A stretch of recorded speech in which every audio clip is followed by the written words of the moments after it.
서양 속담에 이런 말이 있습니다. 행복은 언제나 감사의 문으로 들어와서 불평의 문으로 나간다. 많은 사람들이 감사의 유익을 언급했습니다. 행복은 감사하는 사람의 것이다. 감사하면 젊어지고, 감사하면 발전이 있고, 감사하면 기쁨이 있다. 감사의 분량이 곧 행복의 분량이다. 감사는 최고의 항암제요, 해독제요, 방부제다. 세상 사람들은 감사의 유익을 말하지만 그 감사의 대상에 하나님은 없습니다. 사람들이 하나님께 감사하지 않는 이유를 성경은 이렇게 말씀하고 있습니다.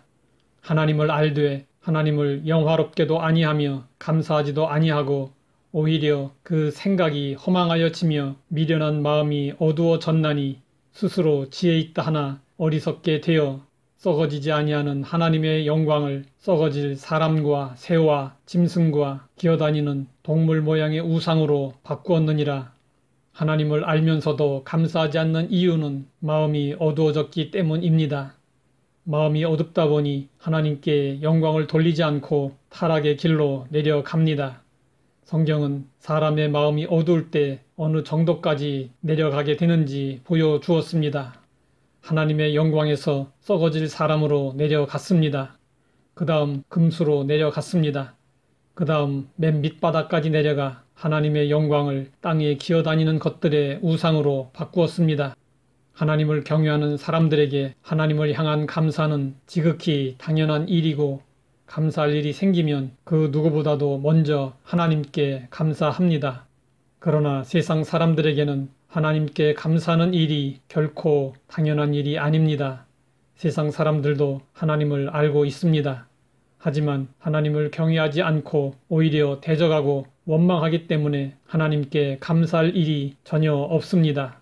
이것이 세상 사람들과 우리 성도들의 근본적인 감사의 차이입니다.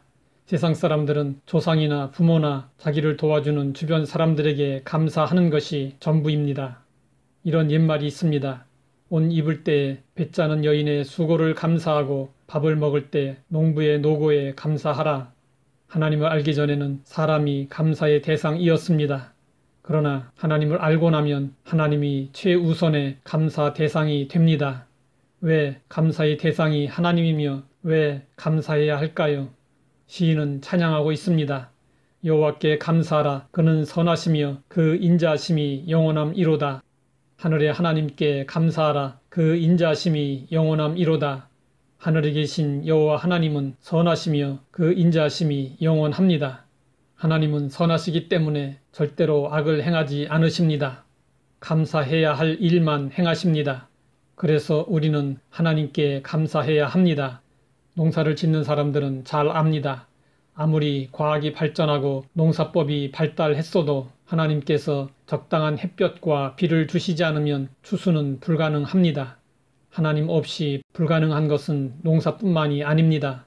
하나님이 주관해 주시지 않으면 우리는 아예 생존할 수 없습니다. 손발은 우리가 의지적으로 움직일 수 있습니다.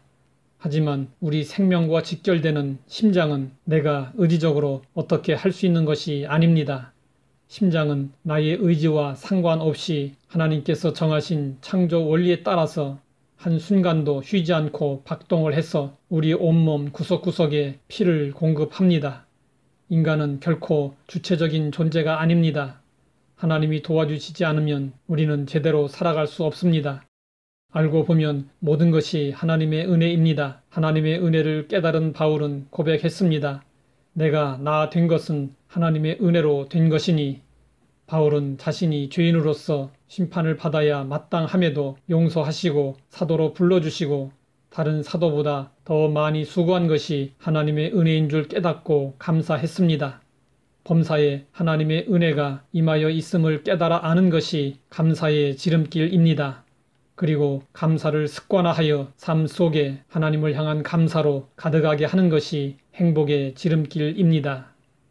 하나님 아버지, 누구에게 먼저 온전히 감사해야 하는지 알게 하시니 감사합니다. 모든 것이 하나님의 은혜임을 알고 범사에 항상 넘치도록 감사하게 하옵소서. 예수님의 이름으로 기도드립니다.